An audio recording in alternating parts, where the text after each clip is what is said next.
আসসালামু আলাইকুম। আজকে তৈরি করে দেখাবো কোনো রকমের স্পেশাল মশলা ছাড়াই ঘরে থাকা মশলা দিয়ে তৈরি করা কাবাব। প্রথমে আমি এখানে বুটের ডাল নিয়েছি। বুটের ডালটা ১ ঘন্টা ভিজিয়ে রেখেছিলাম, সেটা ভালো করে ধুয়ে নিয়েছি।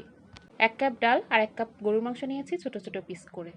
তারপর দিয়ে দিচ্ছি আস্ত শুকনো মরিচ, তেজপাতা, এলাচ, গোলমরিচ, লবঙ্গ, দারচিনি, আস্ত আদা, রসুনের কোয়া, পেঁয়াজ কুচি, সামান্য লবণ আর হলুদ। সাথে দিয়ে দিচ্ছি পরিমাণ মতো পানি। আমি এখানে ৩ কাপ পানি ব্যবহার করেছি। আমি এখানে কোনো বাটা মশলা দিইনি, সবই আস্ত মশলা দিয়েই করব আজকের কাবাবটা। চুলা মিডিয়াম আঁচে রেখে সিদ্ধ করে নেব।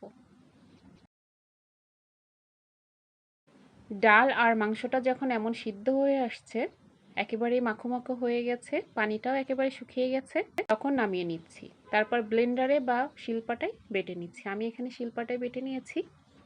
এখন দিয়ে দিচ্ছি কিছু কাঁচামরিচ কুচি আর পেঁয়াজ কুচি।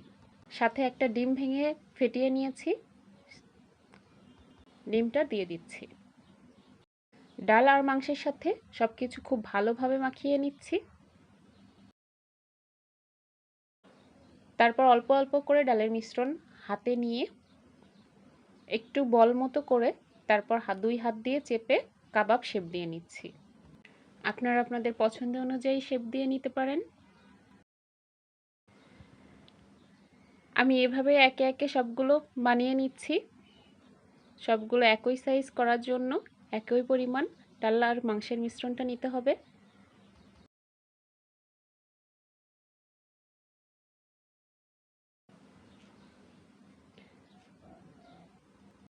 একে একে আমি সবগুলো কাবাব বানিয়ে নিয়েছি।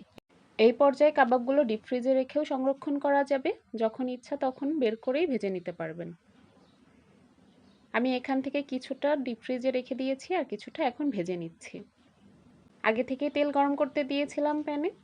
একে একে প্যানের মধ্যে সবগুলো কাবাব দিয়ে দিচ্ছি। নিচের পাশটা হয়ে গেলে অপর পাশটা উল্টে দিচ্ছি। এভাবে দুই পাশ উল্টে পাল্টে ভেজে নিচ্ছি।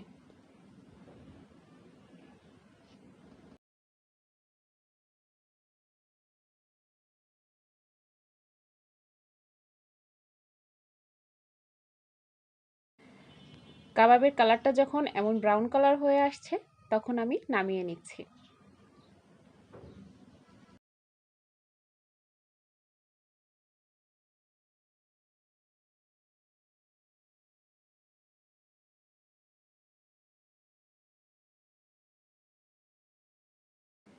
যখন কাবাবের খুব সুন্দর একটা কালার চলে আসছে, তখন আমি কাবাবটা উঠিয়ে নিচ্ছি। অনেক বেশি কড়া ভাজি করা যাবে না। তৈরি হয়ে গেল মজাদার মাংসের কাবাব। এই কাবাব পোলাও বা বিরিয়ানির সাথে সার্ভ করতে পারেন। এমন মজাদার আর লোভনীয় কাবাব তৈরি করার জন্য অবশ্যই রেসিপিটা ফলো করবেন। আর রেসিপিটা ভালো লাগলে লাইক কমেন্ট করে পাশে থাকবেন। আল্লাহ হাফেজ।